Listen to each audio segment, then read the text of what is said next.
हमारे सभी मित्रों को मेरा सादर नमस्कार। मित्रों, आज का वीडियो उत्तराखंड बोर्ड कक्षा 10 के विद्यार्थियों के लिए है। आज के इस वीडियो में हम उत्तराखंड बोर्ड कक्षा 10 हिंदी के प्रतिदर्श प्रश्न पत्र सैंपल पेपर को जानेंगे कि किस प्रकार का पेपर आपकी परीक्षा में आ सकता है। तो ये कदापि ना समझें कि ये प्रश्न आपकी परीक्षा में आने वाले हैं। इसकी कोई भी गारंटी नहीं है कि ये पेपर में आएंगे, लेकिन पेपर किस प्रकार का होगा उसका एक सैंपल मैं आपके सामने लेकर आया हूं। तो और ना ही मैं यहाँ पर वीडियो में पेपर को हल करने वाला हूं, केवल आपको सैंपल बताऊंगा कि किस प्रकार से पेपर आप का आएगा और किस प्रकार से आप अपनी तैयारी कर सकते हैं। तो आइए, जो पेपर है कक्षा 10 हिंदी का, उसके दो खंड होंगे पेपर में। उसमें जो पहला खंड होगा खंड अ होगा, और जो दूसरा खंड होगा खंड ब, वो आपका जो अनिवार्य संस्कृत की पुस्तक है संस्कृत संबोधिनी से, उससे प्रश्न पूछे जाएंगे। अब इसमें जो खंड अ है, इसमें जो पहला प्रश्न है उसमें है, निम्नलिखित गद्यांश को ध्यानपूर्वक पढ़कर उसके नीचे दिए गए प्रश्नों के उत्तर दीजिए। तो यहाँ पर परीक्षा में एक गद्यांश आपका हिंदी में गद्यांश होगा, अपठित गद्यांश होगा, पुस्तक में दिए गए किसी पाठ से ये नहीं होगा। तो ये आपको पढ़ना है, गद्यांश को पढ़ना है। चित्त को क्षुद्र वासनाओं से विरत करने का एक बहुत बड़ा साधन कला है। काव्य, चित्र, संगीत आदि का जिस समय रस मिला करता है, उस समय भी शरीर और इंद्रियों के बंधन ढीले पड़े गए होते हैं। तो इस प्रकार से आपको पूरा गद्यांश पढ़ लेना है और गद्यांश के आखिर में दिए गए प्रश्नों के उत्तर आपको देने हैं। जैसे कि इसमें पहला ही प्रश्न आ गया, क चित्त को क्षुद्र वासनाओं से विरत करने का साधन क्या है। तो हमने पढ़ा है कि कला है, साधन क्या है, कला। तो इसका उत्तर हो जाएगा, चित्त को क्षुद्र वासनाओं से विरत करने के साधन कला है। ये कि जो कि यहाँ पर पहली लाइन में ही यहाँ पर दिया हुआ है कि चित्त को की क्षुद्र वासनाओं को विरत करने का जो एक बहुत बड़ा साधन कला है। तो यहीं से आपको इसमें उत्तर मिलने वाले हैं। इसी प्रकार गद्यांश में और भी प्रश्न होंगे जो गद्यांश पर आधारित होंगे। झगड़े की जड़ काटने एवं सबको अपने उचित अधिकार स्वतः प्राप्त हो जाएं, इसके लिए क्या करना चाहिए। तो ये सब आपको गद्यांश को पढ़ना है, उसको समझना है, वहां से उत्तर आपको मिलेंगे। ऐसे ग है, उपर्युक्त गद्यांश का उपयुक्त शीर्षक होता है नाम या टाइटल, जिसको आप अंग्रेजी में बोलते हैं। आप इस गद्यांश को पढ़कर इसका नाम देना है, आप इसका शीर्षक देना है। इसी प्रकार से कुछ विकल्प वाले प्रश्न भी आपके परीक्षा में पूछे जा सकते हैं। निर्देश दिया गया है, निम्नांकित में सही विकल्प छांटकर लिखिए। जैसे यहाँ पर है, प्रकृति का उपयोग निकृष्ट कोटि के काव्य में किया जाता है, वीर रस के लिए, कामोद्दीपन के लिए, भयानक रस के लिए, निराशा के लिए। तो मान लीजिए इसका ये उत्तर है कामोद्दीपन के लिए, तो आपको ये उत्तर छांट के लिखना होगा।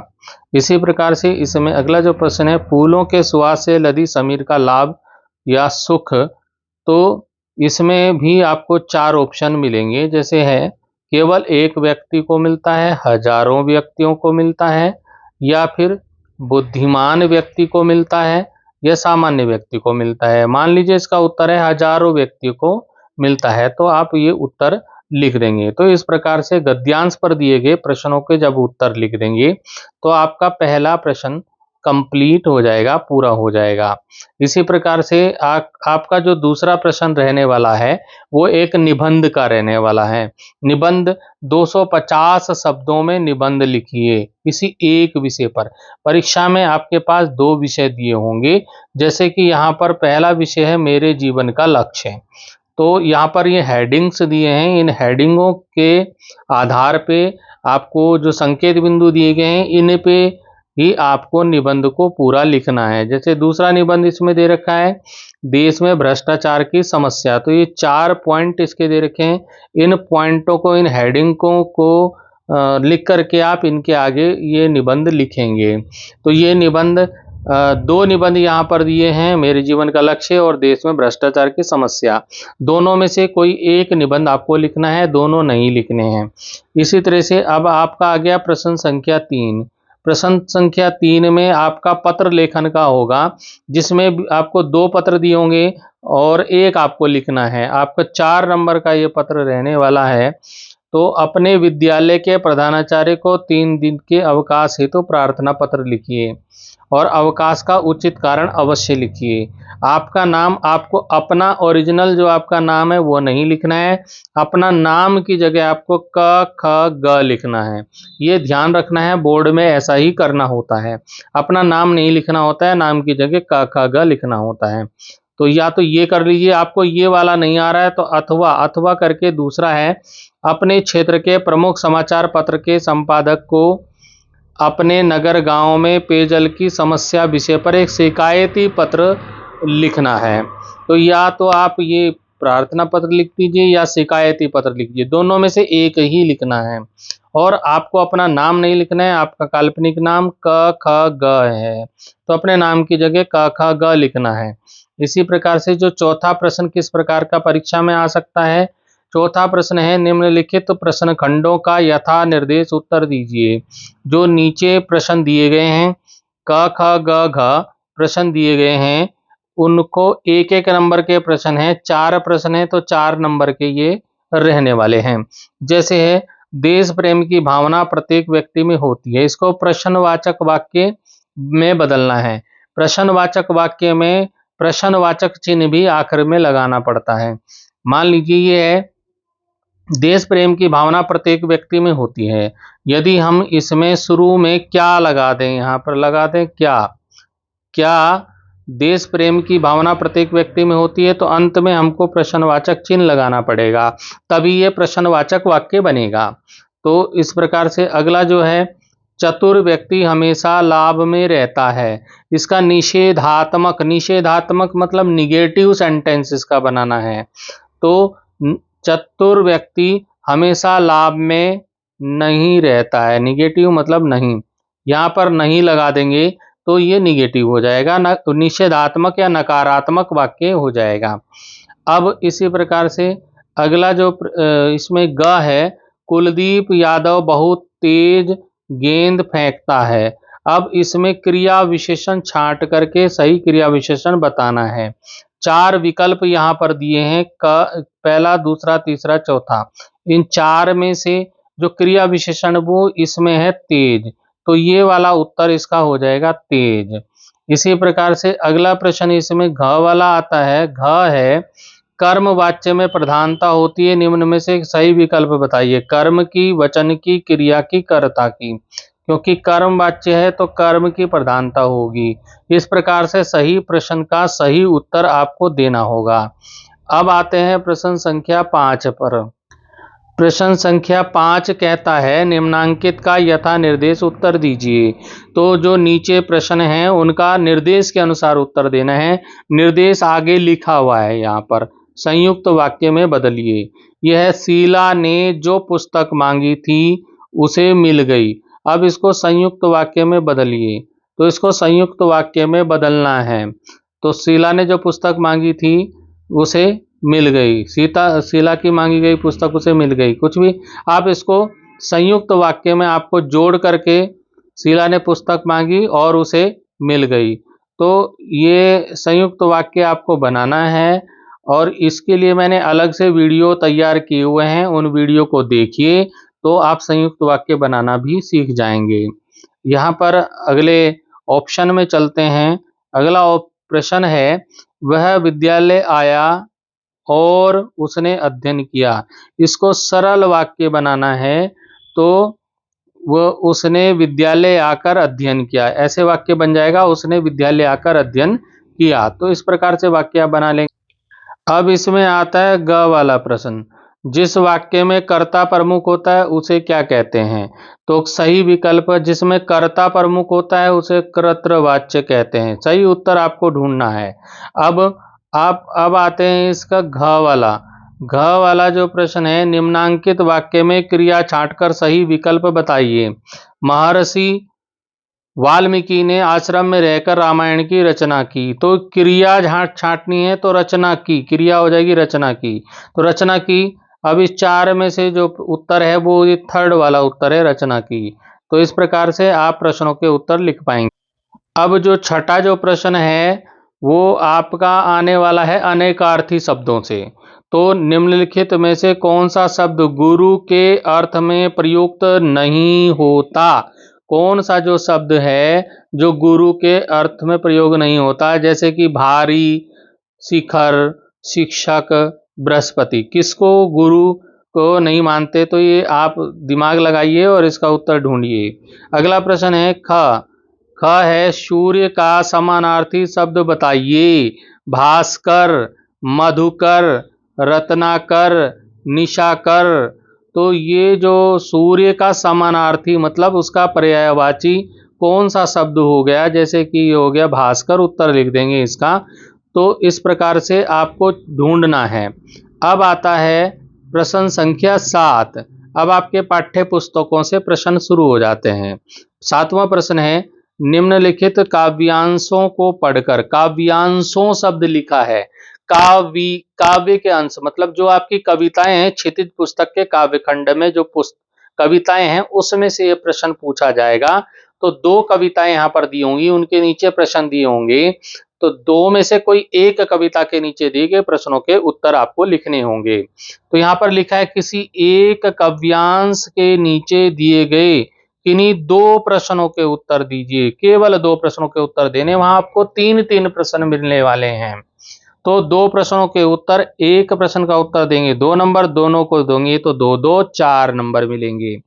तो यहाँ पर जो कविता आपके सामने है ये तुलसीदास जी की राम लक्ष्मण परशुराम संवाद से ली गई कविता है। तुम तो कालुहाक जनु लावा, बार बार मोही लागी बुलावा, सुनत लखन के वचन कठोरा, परसु सुधारी धर्यु कर घोरा, अब जनि देई दोषु मोहि लोगु, कटु बाधी बल बालकु बद जोगु, बाल बिलो की बहुत में बाचा, अब ये ही मर निहार भसाचा। तो ये कविता है। इस कविता को एक चौपाई है। इस चौपाई को आपको पढ़ना है और उसके नीचे दिए गए प्रश्नों के उत्तर आपको 3 प्रश्न यहाँ पर दिए गए हैं। 3 है क ख ग। इसमें से केवल 2 आपको करने, दो जो आपको आते हों। जैसे कि पहला प्रश्न है परशुराम ने जन सामान्य से क्या कहा? जब लक्ष्मण और परशुराम की वहां पर बहस हो रही थी तो विवाद बढ़ रहा था, उस समय परशुराम ने लोगों से क्या कहा? तो परशुराम ने कविता में ही कहा। यहीं से आप उत्तर लिखेंगे, लेकिन कविता नहीं लिखेंगे। कुछ बच्चे कविता की लाइनें लिख देते हैं। यहाँ पर आपको उत्तर बना के हिंदी के शुद्ध वाक्यों में लिखना है। तो है अब जनि देऊ दोष मोहि लोगु। अब लोगों मुझे दोष मत देना। लोगों से कहा परशुराम ने, लोगों अब मुझे दोष मत देना। कटु बाधी बालको बद जोगी। ये कड़वा बोलने वाला, कटुवादी कटु बोलने वाला यह बालक बध योग्य है। वध करने, इसका वध होना ही चाहिए।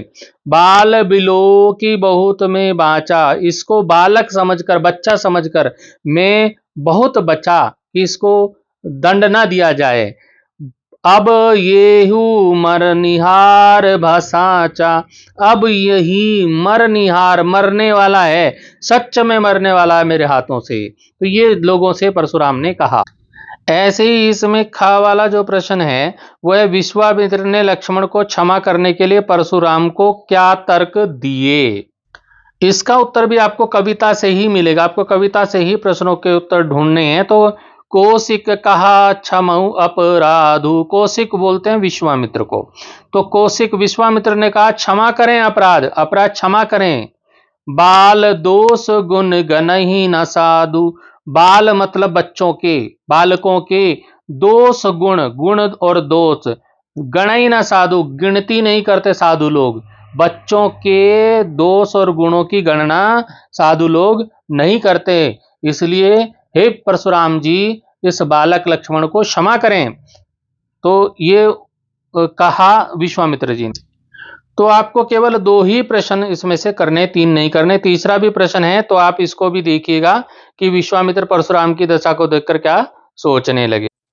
इसी प्रकार यदि आपको उस वाली कविता के प्रश्न उत्तर नहीं आते तो दूसरी कविता दी रहेगी आपको पेपर में। ये फसल कविता है और इसमें जो है ये फसल कविता के बारे में लाइनें लिखी हैं, इनको आपको पढ़ना है और उस पर नीचे दिए गए प्रश्नों के उत्तर आपको देने हैं। यहाँ पर भी आपको 3 प्रश्न आपको मिलने वाले हैं। यहाँ पर भी 3 प्रश्न आपको दिखाई दे रहे होंगे कि कवि ने फसल को नदियों के पानी का जादू कहा है, उक्त कथन को अपने शब्दों में स्पष्ट कीजिए। फिर आता है फसल के लिए अन्य किन रूपकों का प्रयोग किया गया है, क्यों, स्पष्ट कीजिए। फिर है मिट्टी के गुणधर्म से क्या अभिप्राय है, वर्तमान जीवन शैली का मिट्टी के गुणधर्म पर क्या प्रभाव पड़ा। तो आपको कविता का अध्ययन कीजिए, इसके लिए भी मैंने अलग से वीडियो तैयार किया हुआ है, उसको देखिएगा। और इन प्रश्नों में से केवल 2 प्रश्नों के, यदि उसमें आपने पहली वाली कविता में 2 प्रश्न कर दिए तो ये वाली का आपको एक भी नहीं करना है, और वहां आपने छोड़ दिया तो आपको ये वाली का करना है। तो 2 कविता आपको दी होंगी, 3-3 प्रश्न होंगे, दोनों में से किसी एक कविता के केवल 2 प्रश्न ही आपको हल करने हैं। अब आपके पेपर का जो 8वां प्रश्न रहने वाला है वो कविता से ही है, क्षितिज काव्य खंड से। इसमें निम्नलिखित प्रश्नों में से 3 प्रश्न दिए होंगे, क ख ग। इसमें से केवल 2 प्रश्नों के उत्तर आपको लिखने, 2-2 नंबर के हैं, 4 नंबर यहां पर आपको मिलेंगे। तो इसमें जैसे कि आपका है, राम लक्ष्मण परशुराम संवाद में लक्ष्मण ने वीर योद्धा की क्या क्या विशेषताएं बताई। तो राम लक्ष्मण परशुराम संवाद में लक्ष्मण ने कहा कि जो वीर योद्धा होते हैं वो युद्ध के मैदान में युद्ध करते हैं, अपनी वीरता का बखान नहीं करते, अपना युद्ध का कार्य करते हैं। और उन्होंने अपने कुल के बारे में भी बताया कि हमारे जो परिवार है, हमारे परिवार में ब्राह्मण और ईश्वर भक्त, गाय और पर जो है देवता पर वो वीरता नहीं दिखाते। इनको मारने से पाप लगता है और इनसे हारने से अपयश होता है। तो ये विशेषताएं बताई। अब आता है जयशंकर प्रसाद की आत्मकथ्य कविता के आधार पर बताइए कि कवि आत्मकथा लिखने से क्यों बचना चाहता है। बहुत महत्वपूर्ण, बहुत इंपॉर्टेंट क्वेश्चन है, याद जरूर कीजिएगा। संगतकार कविता की विषय वस्तु अपने शब्दों में समझाइए। संगतकार जो कविता है उसकी विषय वस्तु क्या है उसको अपने शब्दों में। तो ये प्रश्न उत्तर आप याद कर लीजिए लिखने के लिए। प्रश्न संख्या जो 9 है मित्रों, वो भी क्षितिज काव्य खंड से ही है। ये प्रश्न 2 प्रश्न इसमें दिए हैं और दोनों ही करने हैं, 1-1 नंबर के होंगे।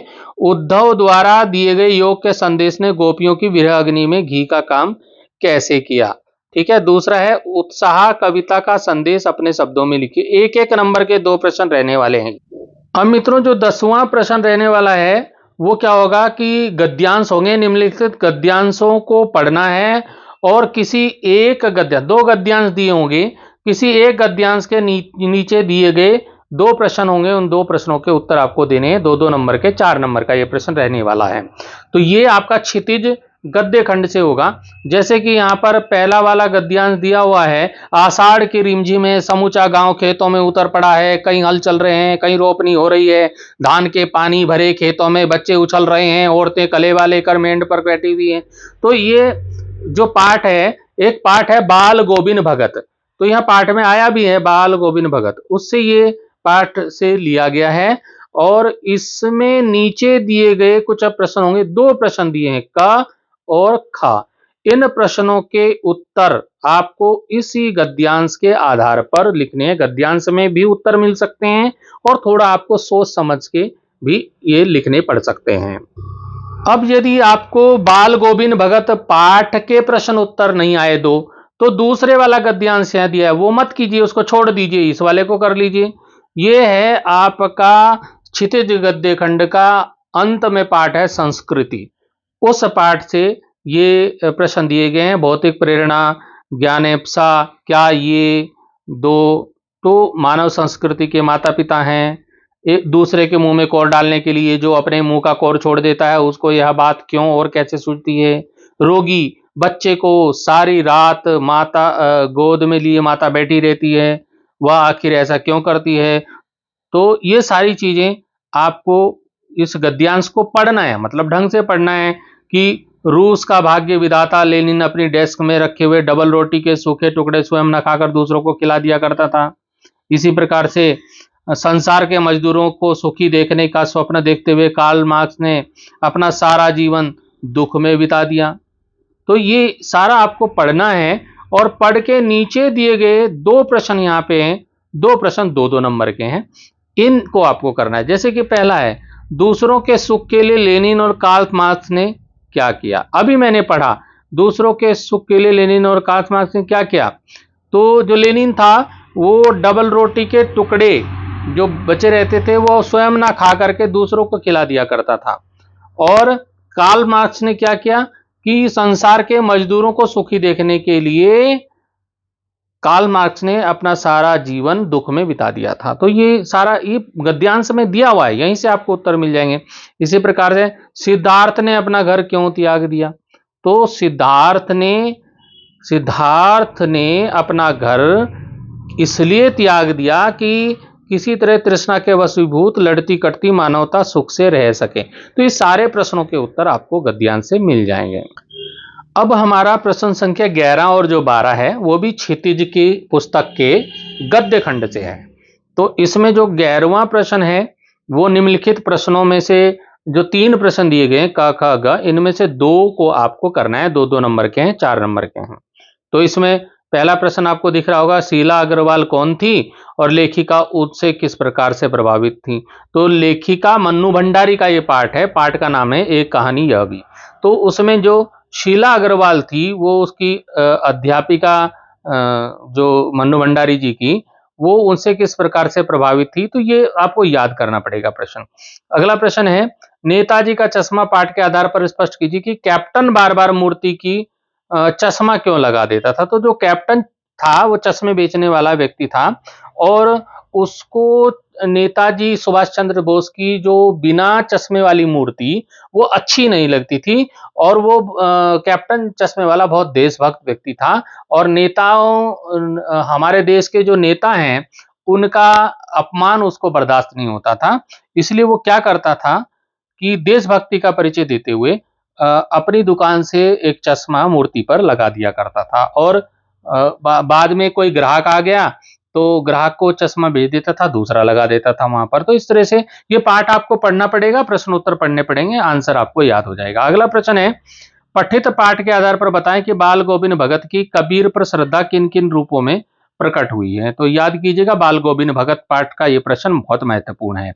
अब 12वां जो प्रश्न है इसमें क और ख दो प्रश्न है और इसमें जो पहले वाला है 1 नंबर का है, दूसरे वाला 2 नंबर का है। तो यहाँ पर एक कहानी यह भी के माध्यम से लेखिका पाठकों को क्या क्या संदेश देना चाहती है, ये 1 नंबर का है। और दूसरा संस्कृति पाठ के अनुसार सभ्यता और संस्कृति में क्या अंतर है, ये 2 नंबर का है। देखिए अभी जो अर्धवार्षिक परीक्षा होने वाली है, जो अर्धवार्षिक परीक्षा होती है उसमें ये संस्कृति पाठ अभी नहीं आएगा, ये तो मैंने वार्षिक के आधार पर पेपर बता रहा हूं। लेकिन इस तरह का पेपर आएगा, मतलब क्वेश्चन आपको इस तरह के आने वाले हैं।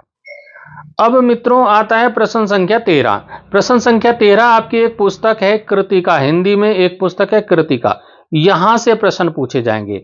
यहां पर 4 प्रश्न दिए होंगे, 5 भी हो सकते हैं। तो यहां पर आपको 3 प्रश्नों के उत्तर आपको देने होंगे। तीनों प्रश्न 2 2 2 2 मतलब 6 नंबर के होंगे। तो यहां पर पहला प्रश्न आ गया, जैसे माता का अंचल पाठ में 30 के दशक की ग्राम्य संस्कृति का चित्रण है, आज की ग्रामीण संस्कृति में आपको किस तरह के परिवर्तन दिखाई देते हैं। तो ये प्रश्न आप पहले ही पाठ का है, माता का अंचल पाठ है। 2 ही पाठ इसमें महत्वपूर्ण हैं जो परीक्षा की दृष्टि से, एक तो है आपका ये माता का अंचल और जो पाठ है साना साना हाथ जोड़ी, वो पाठ 2 पाठ इसमें आपको तैयार करने हैं। पहले ही पाठ से अगला प्रश्न है, सांप को देखकर भोलानाथ की क्या दशा हुई। तो ये बहुत महत्वपूर्ण प्रश्न है, इसको भी तैयार कर लीजिएगा। अब यहां पर जो दूसरा पाठ है साना साना हाथ जोड़ी, यहां से भी प्रश्न पूछे जाते हैं। ये दोनों ही पाठ बहुत महत्वपूर्ण है, दोनों पाठ अच्छे से तैयार कर लीजिए आप। पहले तो 4-4 पाठ आते थे, लेकिन अब पाठ्यक्रम में कटौती की गई है तो 2 ही पाठ है। तो ये आ गया साना साना हाथ जोड़ी। कहानी के आधार पर बताइए कि प्रकृति के विराट और अनंत सौंदर्य को देखकर लेखिका को कैसी अनुभूति होती है। तो इसको पाठ को पढ़ेंगे तो आपको पता चल जाएगा। अगला प्रश्न है, कटाव पर किसी भी दुकान का ना होना उसके लिए वरदान है। साना साना हाथ जोड़ी कहानी के आधार पर इस कथन के पक्ष में अपनी राय व्यक्त कीजिए। जो कटाव जो जगह इस पाठ में बताई गई है वो बहुत साफ सुंदर, पर्यावरण प्रदूषण बिल्कुल भी नहीं है, साफ स्वच्छ पर्यावरण है, वहां पर गंदगी नहीं है। तो कटाव पे दुकान नहीं है। अब दुकान ना होना वहां वरदान कैसे है? क्योंकि दुकान होगी वहां पर लोग सामान खरीदेंगे, सामान खरीदेंगे तो वहां पे कचरा फैलाएंगे, कूड़ा करकट प्लास्टिक वगैरह फैलाएंगे और जिससे वहां गंदगी हो जाएगी, वहां प्रदूषण हो जाएगा। तो इसलिए लेखिका ने मधु कांकरिया जी यहाँ पर कह रही हैं कि कटाव पर दुकान नहीं है तो उसके लिए वरदान है। अब मित्रों, जैसा कि मैंने शुरू में ही बताया था, खंड बा, जो खंड बा है वो आएगा आपकी संस्कृत वाली पुस्तक, संस्कृत संबोधिनी। पिछले साल जब पेपर हुआ था तब थी संस्कृत विनोदिनी, अब हो गई संबोधिनी। तो ये संबोधिनी जो पुस्तक है इससे यहां से प्रश्न स्टार्ट होंगे। प्रश्न संख्या 14 से 14वां प्रश्न है, अधोलिखितम गद्यांशम पठित्वा, नीचे लिखे गए गद्यांश को पढ़ना है और तीन प्रश्नान, 3 प्रश्नों के पूर्ण वाक्य में उत्तर, पूरे वाक्य में आपको उत्तर देने हैं, शॉर्ट में नहीं देने हैं। तो ये 2 2 2 मतलब 6 नंबर के 3 प्रश्न यहां पर आएंगे। गद्यांश है संस्कृत का और इसको आपको पढ़ना है और उसके नीचे दिए गए 3 प्रश्नों के उत्तर आपको इसी गद्यांश में से छांट कर मिल जाएंगे। तो बहुत आसान है। तो यहां पर मैं थोड़ा बता देता हूं, नया है संबोधिनी पुस्तक तो थोड़ा मैं समझा देता हूं। एकदा राजेशः मृगस्य वधाय तम अनुधावति स्म। एक बार जो राजेश था शिकारी, ठीक है। राजेश जो है मृगस्य वधाय, मृग को, हिरण को मारने के लिए उसके पीछे दौड़ रहा था। सहसा धावन, सहसा दौड़ते हुए, तस्य पदम उसका पैर, स्खलतम जातम फिसल गया, स गर्ते अपतत वह गड्ढे में गिर गया। यदा स गर्तात, जब वह गड्ढे से बही निष्क्रमणाए, बाहर निकलने के लिए प्रयत्नशील आसित, प्रयत्नशील था, प्रयत्न कर रहा था। तदेव सूक्ष्मपत्राणाम, तभी सूखे पत्तों से मरमर ध्वनि अश्राविती, मरमर की ध्वनि उसने सुनी, सूखे पत्तों की आवाज उसने सुनी। सहसा एका व्याघ्रा, अचानक एक बाघ, गर्त मुखे आगच्छत, गड्ढे के मुंह पर आ गया। भयाकुला सा रोदू तुम आरब्धान, भय से व्याकुल होकर के बहुत डर गया वह रोने लगा। तस्मिन क्षणे सो अचिंत्यत, उसी समय वो सोचने लगा। मुनिना सम्यक एवोक्तम, मुनि सही कहते हैं, अनुचित कर्मणा फलम अप्रियमेव भवति, अनुचित कर्मों का फल सदा अप्रिय में, अप्रिय मतलब बुरा, एवं भवति ही होता है, बुरे कर्मों का फल बुरा ही होता है। तो अरण्य स्थानम, अरण्य स्थान होता है जंगल का स्थान। इदम पशु पक्षिणाम अभय स्थली अस्ति, जंगलों, जो जंगल का स्थान है वो इन पशु पक्षियों के लिए ही रहने के लिए स्थान है। अहम तो अत्र पशु मारणाय उपस्थितो अस्मि, मैं तो यहाँ पर पशुओं को मारने के लिए उपस्थित हुआ हूँ। एतत् न उचितम, यह उचित नहीं है। सहसा तस्य दृष्टि, अचानक उसकी दृष्टि, चिन्हांकित पाद पे अपतत, निशान लगाए हुए पेड़ पर उसकी दृष्टि गई। उसने देखा सामने एक पेड़ है जिसपे निशान लगाया गया है। सा नित्राम व्याकुला, वो बहुत ज्यादा व्याकुल हो गया। खिन्ना चा अभवत, और बहुत दुखी हो गया। यतो ही, क्योंकि तेनेव, उसके द्वारा ही, पशु मारणाए, पशुओं को मारने के लिए, सा गर्ता निर्मिता, वह गड्ढा बनाया गया था। जिस गड्ढे में वो गिरा था राजेश, उस राजेश ने ही उस गड्ढे को बनाया था पशुओं को मारने के लिए, और पास में पेड़ पे चिन्ह, निशान भी बनाया था कि यहाँ गड्ढा है। यस्मिन सो अपतता, जिस गड्ढे में वो गिर गया था उसी के द्वारा बनाया गया था। तदा सा उच्चे रोदितुम आरब्ध, इस प्रकार से वो और जोर से रोने लगा कि मेरे बनाए हुए गड्ढे में मैं ही गिर गया। अब आते हैं इसमें प्रश्न है क, राजेशा कस्य बधाए तम अनुधावती स्म, राजेश किसको मारने के लिए उसके पीछे दौड़ा। तो शुरू में ही पहली लाइन में ही उत्तर दिया गया है, राजेशः मृगस्य बधाए अनुधावती स्म। तो ये यहीं से उत्तर आपको लिख देना है। इसी प्रकार से इसमें जो ख आता है, केसाम मरमर ध्वनि राजेश अश्राविती, मतलब राजेश ने कैसी ध्वनि सुनी, वो जब वो गड्ढे में गिरा हुआ तो राजेश ने कैसी ध्वनि सुनी, तो राजेश ने ध्वनि सुनी शुष्क पत्राणाम मर्मर ध्वनि अश्राविती। यहां से इसका उत्तर हो जाएगा। अब इसमें गा वाला प्रश्न आता है, अरण्य स्थानम केसाम अभय स्थली अस्ति, जो जंगल का स्थान है वो किसके लिए अभय स्थल है, तो इसका उत्तर भी यहीं पर दिया हुआ है। देखिए यहां पर दिया हुआ है, अरण्य स्थानम इदम पक्षी पशु पक्षिणाम अभय स्थली अस्ति, तो यहीं से उत्तर मिल जाएगा। तो ये 3 प्रश्न आपको क ख ग अगर आपने कर दिए, क भी कर दिया, ख भी कर दिया, ग भी कर दिया, तो 2 2 2 मतलब आपको 6 नंबर मिल जाएंगे। इसमें अगर आपको इनमें से कोई सा नहीं आया, आपको ये वाला नहीं आया, तो आप ये वाला कर लीजिए, अनुचित कर्मणा फलम कीदृश भवति, अनुचित कर्मों का फल क्या होता है, तो जब हम अनुचित कर्म करेंगे तो उसका फल अप्रिय होता है। यहीं पर आया है कि अनुचित कर्मणा फलम अप्रियमेव भवती, तो यहां से उत्तर हो जाएगा। तो इस प्रकार से आपको गद्यांश में उत्तर मिल जाएंगे। अब आता है आपका 15वां प्रश्न। जो 15वां प्रश्न है वो भी आपको संस्कृत संबोधिनी पुस्तक से है, बस अंतर इसमें क्या हो गया, इसमें श्लोक दिया होगा, एक श्लोक दिया हुआ है, यहां पर एक श्लोक दिया हुआ है, इस श्लोक को पढ़ना है आपने, और उस श्लोक पे नीचे दिए गए प्रश्न होंगे, 2-3 प्रश्न दिए होंगे, 3 प्रश्न होंगे, 2 आपको उसमें से करने हैं, उसको पढ़ना है गद्यांश पद्यांश को, श्लोक को, तो उस श्लोक को पढ़ के 2 प्रश्नों के उत्तर आपको देने 3 में से। यहां पर दे दिया है, ये श्लोक आ गया, ये मैं सभी पाठों के वीडियो में तैयार कर चुका हूं, लगभग सभी पाठों के वीडियो आगे 1-2 पाठ रह गए होंगे, तो इन सभी पाठों को हिंदी अनुवाद मैंने बता दिया है, प्रश्नों के उत्तर आपको बता दिए हैं। आप वहां से वीडियो देखिए और अपने दोस्तों में भी शेयर कीजिए, क्योंकि वो भी उसका लाभ उठाएं, तो उसका पुण्य लाभ आपको भी मिलेगा, आपके भी नंबर अच्छे आएंगे, अगर दोस्त के अच्छे आएंगे तो आपके भी अच्छे आएंगे। तो आप क्या करना है, इस श्लोक को पढ़ना है, इसका हिंदी अनुवाद को आपको समझना है, और नीचे दिए गए प्रश्नों के उत्तर देने हैं। यहां पर का प्रश्न है, यावत शरीरम स्वस्थम अस्ति तदा किम कर्तव्यम, तो तदा किम कर्तव्यम प्रतनो कर्तव्यम, कुछ भी आप इसको पढ़ेंगे तो समझ में आएगा आपको।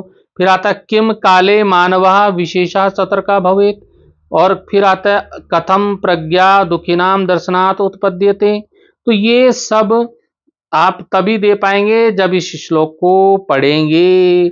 श्लोक पढ़ेंगे, आप इस 3 में से केवल 2 प्रश्नों के उत्तर देंगे।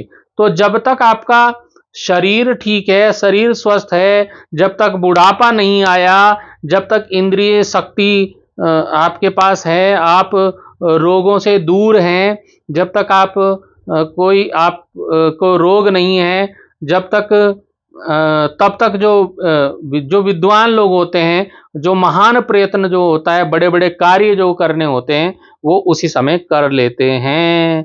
क्योंकि संदीप्ते भवने तो कोप खननम, अब घर में भवन में आग लगी हुई है और आप पानी के लिए तब कुआं खोदना लगे, तो प्रति उद्यम कीदृशः, तो ऐसा उद्यम ऐसा परिश्रम बेकार होता है। तो ये श्लोक का हिंदी अनुवाद भी मैंने बता रखा है अपने वीडियो में, और ये प्रश्न उत्तर भी आपको वीडियो में मिलने वाले हैं। अब मित्रों जो 16वां प्रश्न आएगा, 16वां प्रश्न होगा आपके संस्कृत संबोधिनी के, जो आपने पाठ पढ़े होंगे उसमें से 4 प्रश्न यहां पर दिए होंगे और 3 के आपको उत्तर लिखने हैं।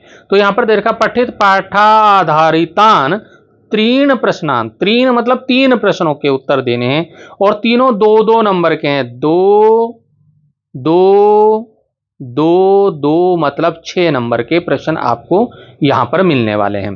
जैसे पहला आ गया, अधुना ग्रामे सर्वे जना कस्मिन संलग्ना सन्ति, अब गांव में सभी लोग किसमें संलग्न हैं, तो ये प्रश्न मिल जाएगा। अभी जो मैंने राजस्व वाला पाठ पढ़ाया उस वाले से मिल जाएगा। तो यहां पर अगला प्रश्न है, जना कथम प्रदूषणम कुर्वन्ति, लोग किस प्रकार से प्रदूषण करते हैं, प्रदूषण वाला पाठ भी है आपके पास। फिर है विद्यामर्थम च कथम चिंतित, विद्या और अर्थ, विद्या और धन के बारे में कैसे सोचना चाहिए। तो अगला प्रश्न है, सुश्रुत गुरु अभिवादनम कृत्वा, सुश्रुत गुरु को अभिवादन करके किम अपृच्छत, क्या पूछा, सुश्रुत ने अपने गुरु का अभिवादन करके नमस्कार करके क्या पूछा। तो ये 4 प्रश्न, इसके लिए मैंने अलग से एक इंपॉर्टेंट क्वेश्चन का वीडियो तैयार किया हुआ है जो कि मेरे यूट्यूब चैनल पर है, वहां पर आप उसको देख पाएंगे और सारे पाठों के इंपॉर्टेंट क्वेश्चन आप एक ही वीडियो में देखेंगे। वीडियो को 2-3 बार देख लीजिए, आपको प्रश्न वीडियो देखते देखते याद हो जाएंगे। तो आप वीडियो अवश्य देखिएगा और इन 4 प्रश्नों में से केवल 3 प्रश्नों के उत्तर आपको करने होंगे। अब प्रश्न संख्या जो 17 होगा उसमें क्या होगा, निम्नलिखित शब्दों में से उचित शब्द चुनकर किन्हीं 4 वाक्यों में रिक्त स्थानों की पूर्ति करनी है। ये शब्द हैं प्रसव क्रिया ज्ञानम, चित्तम यदीयम और सुभद्रा, सतपुरुषा, कीदृशा, अस्मि। तो ये जो शब्द हैं इन शब्दों को आपको भरना है। इन शब्दों को कहाँ भरना है, खाली जगह यहां पर है। तो यहां पर जैसे क आ गया, अहम संस्कृत शिक्षका अस्मि, तो ये अस्मि आ जाएगा, यहां पर लिख दिया हमने अस्मि। तो ये अपनी कॉपी में लिख करके भरना है। वृक्षा, वृक्षा इव, यहां पर आ गया सतपुरुषा, सतपुरुषा, वृक्षा सतपुरुषा इव, ठीक है। गृहस्थ आश्रम सेवका भवेयु। तो इस तरह से आपको ये सारे शब्दों, सारे वाक्यों को भरना है। जगन्नाथ की बहन सुभद्रा थी, तो इस तरह से सुभद्रा हो जाएगा। लोक नृत्य चित्तम, चित्तम यदीयम, तो ये इस तरह से सारे ये जो शब्द हैं ये दे रखे हैं, ये इन शब्दों से वाक्य पूरे करने हैं। समझ गए होंगे आप। अब प्रश्न संख्या 18 जो है वो अधोलिखित एबीय, मतलब नीचे लिखे गए जो है निम्नलिखित वाक्य, उसमें निर्देशानुसार किन्हीं 4 प्रश्नों के उत्तर आपको देने हैं। यहाँ पर 5 प्रश्न होंगे आपके पास, उनके 4 प्रश्नों के उत्तर आपको देने हैं और एक एक नंबर का एक प्रश्न है। तो यहाँ पर जैसे क, ख, ग, घ ये प्रश्न है। तो जैसे क है संधिम कुरुत, मतलब इनकी संधि करनी है। मधु अरी, मधु अरी को जोड़ के क्या बनेगा, मधवरी, ठीक है। तो इस तरह से जैसे पवित्र, पवित्र, पवित्र पवित्र शब्द बन गया, या पो वनः, पो अनः, पवनः, इस तरह से शब्द बनते हैं। तो अगला हो गया संधि विच्छेद कुरुत, संधि विच्छेद करना है, इनके टुकड़े करने हैं। प्रति उपकारः, ये शब्द जैसे दे रखा है, तो प्रति धन का निशान लगा के उपकारा, उपकारा कर देंगे, तो उपकार करके इसका हो जाएगा।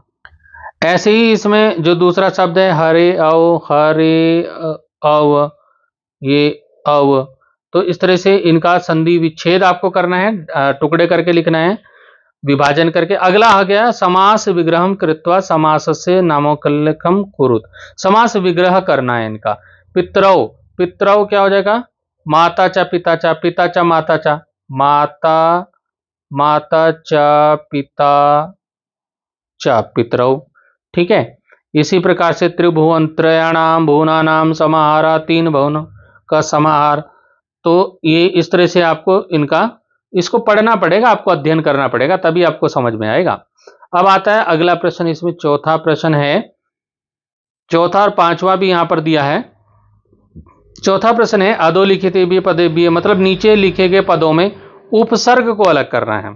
जैसे अनुचर है, अनुचर, इसका जो उपसर्ग हो जाएगा, उपसर्ग जो शुरू में लगा हुआ है, शुरू में है अनु, तो ये अनु इसका उत्तर हो जाएगा। ऐसे प्रहार में प्र, इसका उत्तर हो जाएगा प्र, तो ये उपसर्ग हो गए।